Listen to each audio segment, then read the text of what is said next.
आइए इस एक्सप्लेनर में हार्वर्ड एकेडमी के एक ज़बरदस्त इंटरैक्टिव लेक्चर की तर्ज पर लहरों की फिजिक्स के बुनियादी उसूलों को डीकोड करते हैं।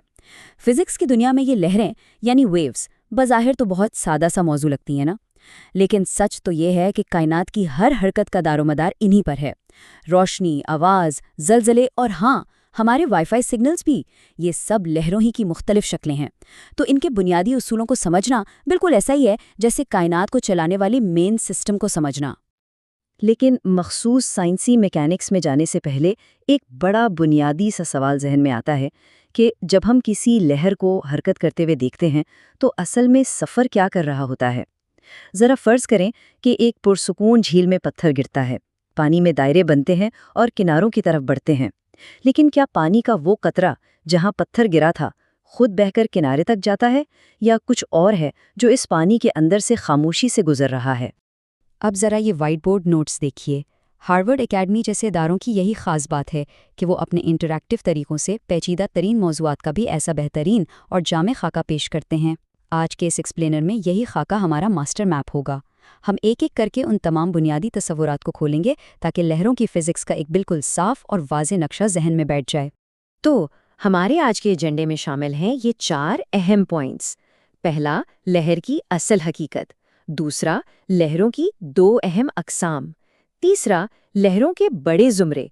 और चौथा, लहरों की 3 ज़रूरी ख़ुसूसियात। तो चलें सेक्शन 1 से शुरुआत करते हैं। लहर की हकीकत यानी उसकी बिल्कुल कोर डेफिनिशन क्या है।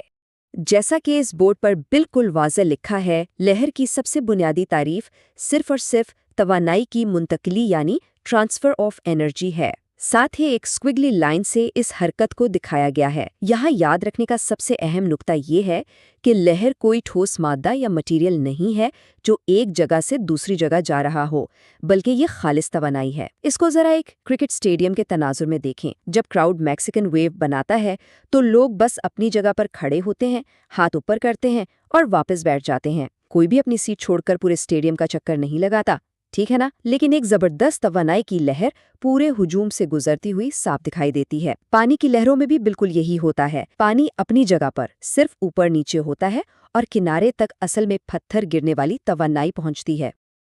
आगे बढ़ते हैं सेक्शन 2 की तरफ। लहरों की 2 अहम इकसाम और उनकी हरकत को तसव्वुर में लाना। तवानाई की इस मंतकिली को गहराई से समझने के लिए ये पूछना ज़रूरी है कि ये फ़िज़िकल मूवमेंट आखिर होती कैसे है। ये जानना कि तवानाई अपने मीडियम यानी जिस चीज़ से वो गुजर रही है, इसके ज़र्रात को कैसे हरकत देती है, हमें सीधा लहरों की इन 2 मशहूर इकसाम की तरफ ले जाता है जो हमारी कायनात में मौजूद हर लहर का अहाता करती हैं।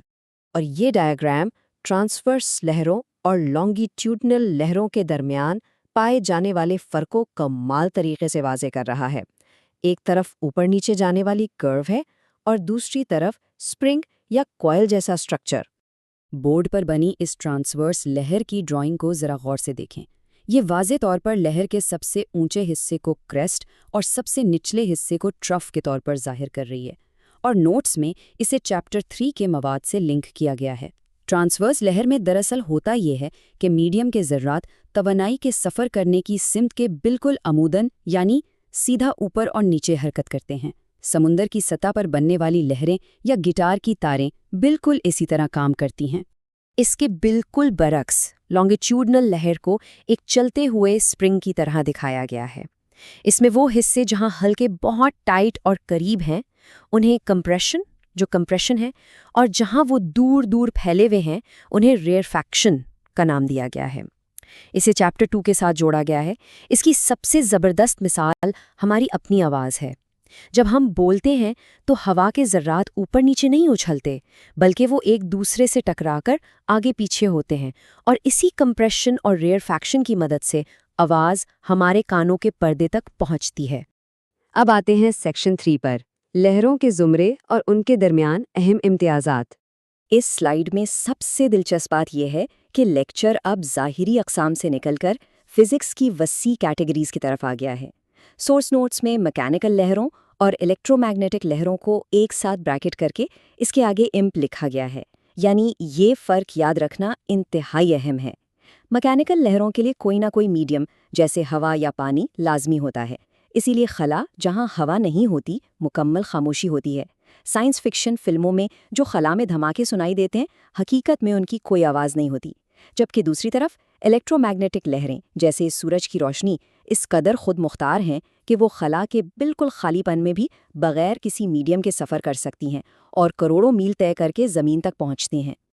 اور آخر میں چوتھا حصہ، لہروں کی 3 ضروری خصوصیات، یعنی ان لہروں کو ناپا کیسے جاتا ہے۔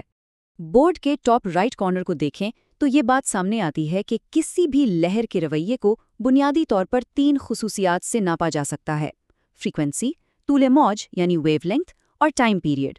یہ تینوں چیزیں مل کر کسی بھی لہر کا بنیادی شناختی کارڈ بناتی ہیں۔ فریکوینسی کا مطلب ہے ایک سیکنڈ میں کتنی لہریں گزر رہی ہیں۔ ویو لینتھ ایک لہر کے کریسٹ سے دوسری لہر کے کریسٹ تک کا فاصلہ ہے، اور ٹائم پیریڈ وہ وقت ہے جو ایک مکمل لہر کو بننے میں لگتا ہے۔ اب ان نوٹس کی اس چھوٹی سی لیکن اہم ڈیٹیل پر غور کریں۔ فریکوینسی کے ساتھ اوپر کا تیر ہے اور طول موج یعنی ویو لینتھ کے ساتھ نیچے کا تیر۔ یہ ان دونوں کے درمیان پائے جانے والے ایک زبردست ریاضیاتی تعلق کی طرف اشارہ کر رہا ہے۔ ان کا آپس میں بالکل متضاد تعلق ہوتا ہے، یعنی اگر فریکوینسی زیادہ ہوگی تو طول موج کم ہو جائے گی، اور اگر فریکوینسی کم ہوگی تو طول موج لمبی ہو جائے گی۔ مثال کے طور پر پرندوں کی چہچہاٹ کی فریکوینسی بہت زیادہ ہوتی ہے، اس لیے ان کی طول موج انتہائی مختصر ہوتی ہے۔ یہ فزکس کا وہ خوبصورت اور متوازن قانون ہے جو کائنات کے ہر سگنل کو کنٹرول کرتا ہے۔ تو یہ سارا تجزیہ ہمیں ایک انتہائی مسحور کن سوچ پر لا کر کھڑا کر دیتا ہے۔ توانائی کی منتقلی کے یہ سادہ سے اصول اس مکمل طبعی حقیقت کو کیسے کنٹرول کرتے ہیں جس کا ہم روزمرہ زندگی میں تجربہ کرتے ہیں۔ ہماری آنکھوں تک پہنچنے والی رنگ برنگی روشنیوں سے لے کر کانوں میں گونجنے والی میوزک کے ہر سر تک سب کچھ انہی لہروں کی فریکوینسی اور طول موج کا ہی تو کھیل ہے۔ سرخ روشنی اور نیلی روشنی میں اصل فرق صرف لہر کی لمبائی کا ہے۔ ذرا سوچیں، یہ سارا پیچیدہ کائناتی سسٹم ان خاموش لہروں کے گرد کتنی خوبصورتی سے گھوم رہا ہے۔ امید ہے یہ ایکسپلینر لہروں کی اس شاندار دنیا کو ایک نئے زاویے سے سمجھنے میں مددگار ثابت ہو۔